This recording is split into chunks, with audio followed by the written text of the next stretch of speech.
नमस्कार, जय हिंद दोस्तों। स्वागत करता हूँ ऑल अबाउट सिक्योरिटी चैनल में। दोस्तों, आज हम बात करेंगे एसओपी के बारे में। एसओपी जैसा आप जानते हैं, स्टैंडर्ड ऑपरेटिंग प्रोसीजर होता है। बिना एसओपी के कोई भी सिक्योरिटी पर्सनल किसी भी प्रतिष्ठान या संस्थान में काम नहीं कर सकता।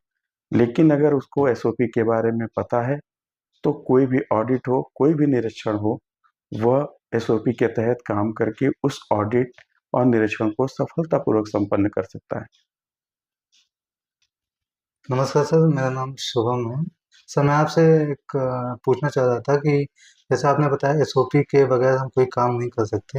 लेकिन सर, एसओपी का फुल फॉर्म तो हमें पता नहीं, क्योंकि हम बेसिक से ही जानकारी चाहेंगे आपसे कि एसओपी का क्या फुल फॉर्म है, या अगर हम किस टाइप का काम करने जाते हैं तो हमको किस किस एसओपी या किस तरह का हम फॉलो करेंगे और क्या है, पूरी डिटेल चाहते हैं सर आपसे।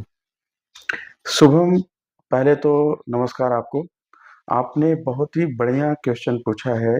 और एक अगर देखूं, तो जो एसओपी के बारे में कुछ नहीं जानते हैं, उनको मैं सरल शब्दों में अगर समझाना चाहूं कि एसओपी एक ऐसी चीज है, एक ऐसी प्रक्रिया है, स्टैंडिंग ऑपरेटिंग प्रोसीजर, जो न सिर्फ सिक्योरिटी डिपार्टमेंट में, बल्कि आप किसी भी डिपार्टमेंट में काम करने जाएंगे तो वहाँ एक एसओपी बनी होती है।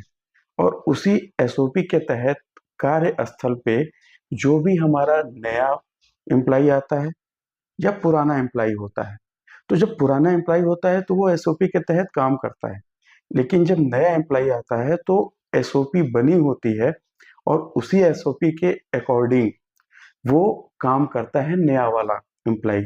और जो पुराना एम्प्लॉय होता है, उसको सिर्फ नए एम्प्लॉय को ये बताना होता है कि भाई, आप इस क्षेत्र में जा रहे हैं, ये हमारा डिपार्टमेंट है, ये हमारा वर्क प्लेस है, इस वर्क प्लेस में ये एसओपी है। अब उदाहरण के तौर पे शुभम, मैं आपको बताना चाहूंगा कि अगर कोई नया सिक्योरिटी पर्सनल हमारे यहाँ इंटरव्यू देने आता है, और हम उसका इंटरव्यू लेते हैं, तो हम अमूमन सिक्योरिटी में हम उसको ओजेटी पे रखते हैं।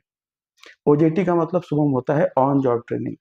ऑन जॉब ट्रेनिंग का मतलब होता है कि जब कोई नया गार्ड आता है हमारे कार्य क्षेत्र में, तो वो 2 दिन के ओजेटी पे रहे, पूरे प्लांट की हर प्रीमाइजेज में जाए, हर जगह में एक एसओपी बनी होती है। जैसे हमारा गेट है, अब गेट पे हमारा विजिटर एंट्री के लिए एक एसओपी बनी होती है। मटेरियल गेट पे हमारी एग्जिट और एंट्री के लिए हमारा एसओपी बना होता है। मटेरियल को हम कैसे इन करते हैं, मटेरियल को कैसे आउट करते हैं, उसकी एक एसओपी बनी रहती है।